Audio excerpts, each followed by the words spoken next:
Today on Rappler.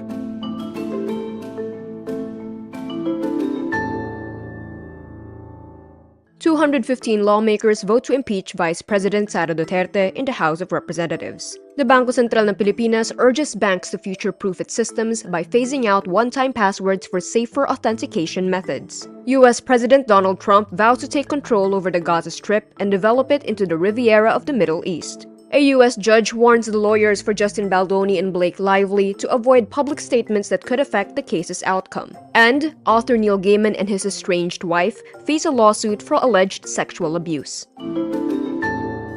There is a motion to direct the Secretary General to immediately endorse to the Senate the impeachment complaint, having been filed by more than one-third of the membership of the House, or a total of 215 members. Is there any objection? The chair hears none. The motion is approved. The Secretary General is so directed. The session is suspended.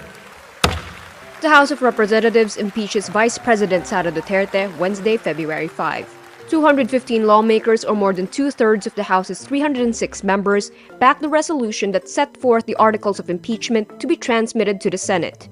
The ball is now in the court of the Senate, which has to conduct a trial that may either result in Duterte's conviction or acquittal. The move comes nearly 2 months since 3 impeachment complaints were lodged against Duterte at the lower chamber.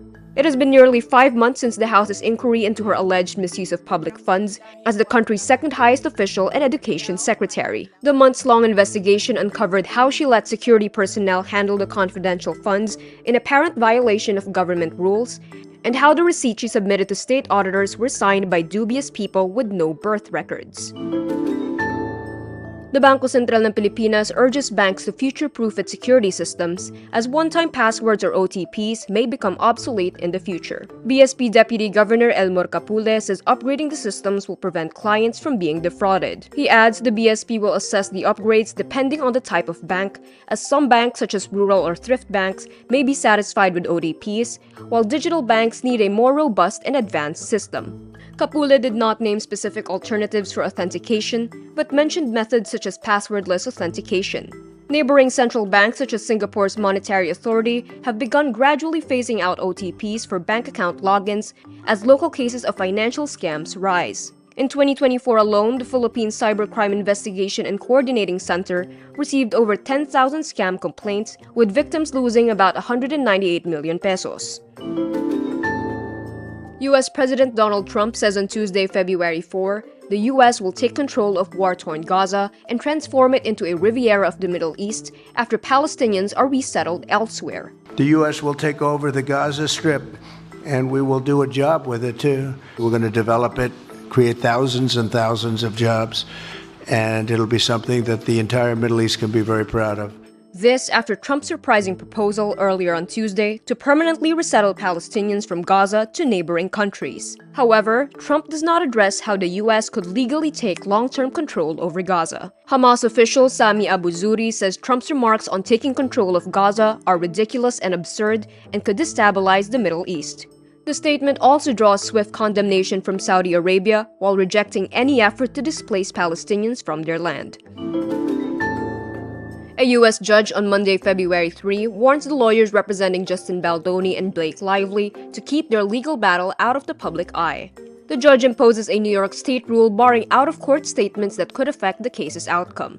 The civil lawsuit stems from Lively claiming that Baldoni sexually harassed her while filming It Ends With Us. Lively sued Baldoni and his production company Wayfarer Studios on December 31, accusing Baldoni of kissing her beyond the script's requirements and engaging in a public smear campaign in retaliation for her harassment claims. Lively's lawyer Michael Gottlieb argues Baldoni's lawyer Brian Friedman had breached professional ethics by accusing Lively of bullying. Friedman says his remarks were in response to a December 21 article in the New York Times that, quote, completely devastated Baldoni.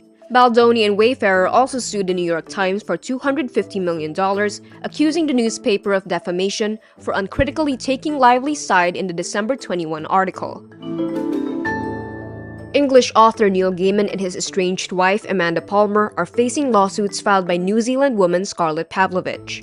Pavlovich accuses the couple of sexual abuse and human trafficking, while she worked for them as a nanny and babysitter, seeking millions in damages. She claims Gaiman repeatedly raped her while she worked for him and Palmer in 2022, causing significant harm.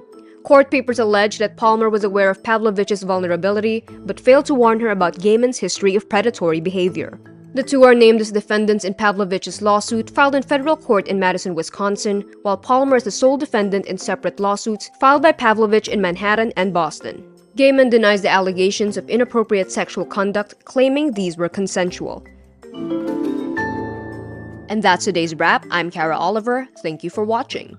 Click the link below for the full story. Follow us on Rappler's YouTube, Facebook, X, Instagram, and TikTok.